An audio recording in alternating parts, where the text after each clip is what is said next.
कुछ अहम खबरें। सिख पगड़ी पहनकर सिंगापुर के प्रधानमंत्री ने गुरुद्वारे का किया उद्घाटन। अफगानिस्तान में बढ़ता जा रहा है तालिबान का प्रभाव, अपने नागरिकों को निकालेगा भारत। बड़ा होगा मोदी मंत्रिपरिषद का विस्तार, हटाए जा सकते हैं कुछ मंत्री। कांग्रेस आला कमान से बैठक के बाद कैप्टन बोले सोनिया गांधी का हर फैसला मंजूर। रूस में समुद्र तट पर मिला लापता विमान का मलबा, चालक दल के साथ कुल 28 लोग थे सवार। कांवड़ यात्रा पर यूपी के सीएम योगी से बात के बाद उत्तराखंड सरकार का यू टर्न। एसबीआई के बाद अब आईसीआईसीआई बैंक के बदल रहे हैं कुछ जरूरी नियम। कोरोना की दूसरी लहर का असर, जून में जीएसटी कलेक्शन 1 लाख करोड़ के नीचे। महामारी की मार, 75% कंपनियां संपत्तियों को बेचने को मजबूर। घरेलू हवाई यात्रियों की संख्या में इजाफा, सरकार ने भी दी बड़ी छूट। और अब जानते हैं खबरें विस्तार से।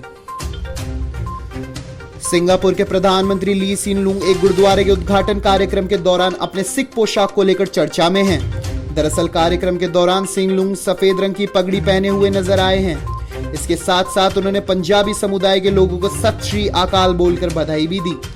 गुरुद्वारा में आयोजित कार्यक्रम को संबोधित करते हुए सीन लुंग ने कोरोना वायरस के बाद पैदा हुए हालात में योगदान को लेकर सिख समुदाय की तारीफ भी की। कार्यक्रम के दौरान सिख समुदाय को संबोधित करते हुए लुंग पगड़ी के साथ साथ सफेद कुर्ता भी पहने हुए थे। लुंग ने कहा कि गुरुद्वारे के सदस्यों ने इस कठिन समय में जरूरतमंदों की बिना उसका धर्म, जाति, पृष्ठभूमि देखे उनकी मदद की। अफगानिस्तान से अमेरिकी सैनिकों की वापसी के बाद तालिबान आक्रामक रुख अपनाता जा रहा है। तालिबान के लड़ाकों ने अफगानिस्तान के कई जिलों पर कब्जा जमा लिया है। अफगानिस्तान की मौजूदा स्थिति से भारत समेत कई देश चिंतित हैं।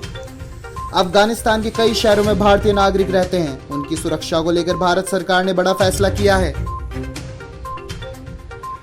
प्रधानमंत्री नरेंद्र मोदी बुधवार शाम को अपनी मंत्रिपरिषद का विस्तार करने जा रहे हैं। केंद्रीय मंत्री थावरचंद गहलोत को कर्नाटक का राज्यपाल नियुक्त करने के साथ ये साफ हो गया है कि ये फेरबदल और विस्तार काफी बड़ा होगा, जिसमें लगभग 1.5 दर्जन नए मंत्रियों को तो शामिल किया ही जाएगा। साथ ही कुछ पुराने चेहरों को हटाया भी जा सकता है। मंत्रिमंडल में शामिल होने वाले प्रमुख नेताओं को सूचना भी दी जाने लगी है। इसके चलते ज्योतिरादित्य सिंधिया, सर्बानंद सोनोवाल, नारायण राणे, जदयू नेता आरसीपी सिंह जैसे प्रमुख नेता दिल्ली पहुंच गए हैं। पंजाब कांग्रेस में जारी सियासी घमासान के बीच आज दिल्ली में मुख्यमंत्री कैप्टन अमरिंदर सिंह ने पार्टी आला कमान सोनिया गांधी से बैठक की। बैठक के बाद सीएम अमरिंदर ने कहा कि सोनिया गांधी का हर फैसला उन्हें मंजूर है। उन्होंने ये भी कहा कि सब मिलकर चुनाव लड़ने के लिए तैयार हैं। नवजोत सिंह के बारे में पूछे जाने पर उन्होंने कहा कि उनके बारे में कोई जानकारी नहीं है। रूस के सुदूर पूर्वी क्षेत्र कमचातका में मंगलवार को लापता हो गए एक विमान का हिस्सा उस हवाई अड्डे के रनवे से 5 किलोमीटर दूर ओखोत्स्क समुद्र तट पर मिला है। यहां विमान को उतारना था। अधिकारियों ने यह जानकारी दी। पेट्रोपाव्लोवस्का कमचात्स्की से पालना शहर के लिए 22 यात्रियों और चालक दल के 6 सदस्यों के साथ उड़ान भरने वाला एतोनोव AN-26 विमान उतरने से पहले रडार से गायब हो गया था। हरिद्वार में प्रतिबंध की गई कांवड़ यात्रा पर अब नए सिरे से पूर्ण विचार किया जाएगा। यूपी के मुख्यमंत्री योगी आदित्यनाथ और सीएम पुष्कर धामी के बीच हुई बात के बाद सरकार ने यू टर्न ले लिया है। मंगलवार पूर्वा पुलिस मुख्यालय में डीजीपी अशोक कुमार की अध्यक्षता में कांवड़ यात्रा को लेकर 7 राज्यों के पुलिस अफसरों की बैठक हुई, जिसमें यूपी व हिमाचल प्रदेश के अफसरों ने प्रत्यक्ष जबकि अन्य राज्यों के अफसरों ने ऑनलाइन के जरिए बैठक में हिस्सा लिया। सरकार ने कोरोना संक्रमण के मद्देनजर 30 जून को कांवड़ यात्रा स्थगित रखने के आदेश दिए हैं। बैठक में इस आदेश को कड़ाई से लागू करने और संबंधित राज्यों से अपेक्षा की गई है कि वे कांवड़ यात्रा हतोत्साहित करने के लिए प्रचार प्रसार करें।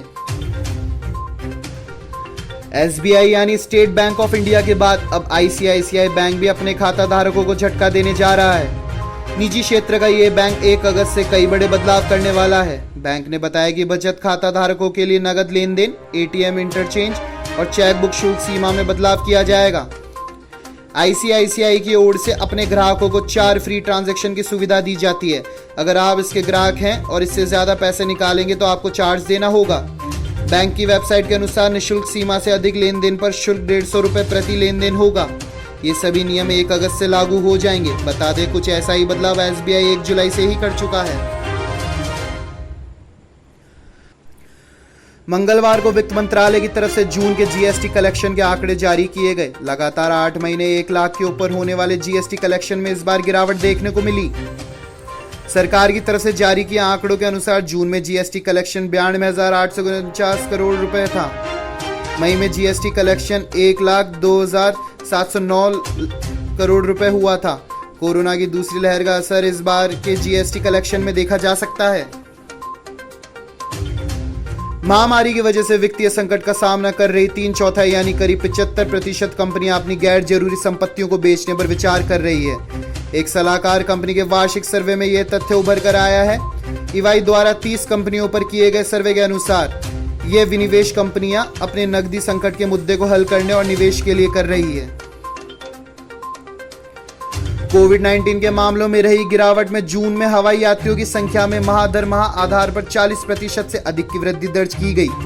क्रेडिट रेटिंग एजेंसी इकरा ने आज बताया है कि जून में हवाई यात्रियों की संख्या 29-30 लाख रहने का अनुमान है, जो मई के 19.8 लाख से करीब 41-42% अधिक है। मई की तुलना में जून में विमान सेवा कंपनियों ने उपलब्ध सीटों की संख्या में भी करीब 14-15% की वृद्धि की।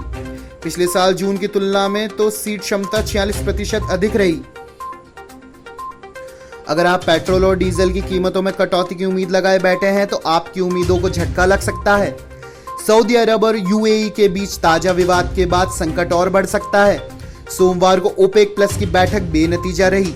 साथ ही अगली मीटिंग को लेकर भी अभी तक कोई प्रतिक्रिया नहीं आई है। ऐसे में इस नए उपजे विवाद के बाद कच्चे तेल की कीमतें बढ़ेंगी और जिसका असर आप पर भी दिखेगा। घरेलू बाजार में मांग घटने और ब्याज दरों पर अमेरिकी फेडरल रिजर्व से मिले जुले संकेतों के चलते सोने की कीमत फिलहाल 2 महीने के निचले स्तर पर है। हालांकि ये गिरावट लंबे समय तक रहने की उम्मीद नहीं है। सराफा बाजार के विशेषज्ञों का कहना है कि सोने में एक बार फिर से तेजी आएगी। घरेलू बाजार में मांग घटने और ब्याज दरों पर अमेरिकी फेडरल रिजर्व से मिले जुले संकेतों के चलते सोने की कीमत फिलहाल 2 महीने के निचले स्तर पर है। हालांकि ये गिरावट लंबे समय तक रहने की उम्मीद नहीं है। सराफा बाजार के विशेषज्ञों का कहना है कि सोने में एक बार फिर से तेजी आएगी। केंद्रीय शिक्षा मंत्री रमेश पोखरियाल निशंक ने मंगलवार को अप्रैल मई के सत्र की जेईई मेन परीक्षाओं की नई तिथियों की घोषणा कर दी। उन्होंने ऐलान किया है कि जेईई मेन के तीसरे चरण अप्रैल की परीक्षा 20 जुलाई से 25 जुलाई तक और चौथे चरण मई की परीक्षा 27 जुलाई से 2 अगस्त के बीच होगी। भीमा कोरेगांव हिंसा में गिरफ्तार किए गए एक्टिविस्ट फादर स्टेन स्वामी की मौत पर सियासी घमासान शुरू हो गया है। सोनिया गांधी, एनसीपी चीफ शरद पवार, तृणमूल कांग्रेस प्रमुख ममता बनर्जी समेत कई विपक्षी नेताओं ने राष्ट्रपति रामनाथ कोविंद को खत लिखकर स्टेन स्वामी की फर्जी केस दर्ज करने वालों के खिलाफ कार्रवाई की मांग की है। आपको बता दें कि स्टेन स्वामी चर्चित भीमा कोरेगांव हिंसा के मामले में आरोपी थे और लंबे समय से बीमार चल रहे थे। स्टेन स्वामी का सोमवार की रात निधन हो गया। महाराष्ट्र में कोरोना वायरस के 8,418 नए मामले सामने आए हैं। राज्य के स्वास्थ्य विभाग की ओर से मिली जानकारी के मुताबिक राज्य में पिछले 24 घंटे में कोरोना वायरस से 171 लोगों की मौत हुई है। राहत की बात रही है कि राज्य में नए केस की तुलना में ज्यादा लोग ठीक हुए हैं। मंगलवार को कुल 10,548 लोग कोरोना से ठीक हुए हैं।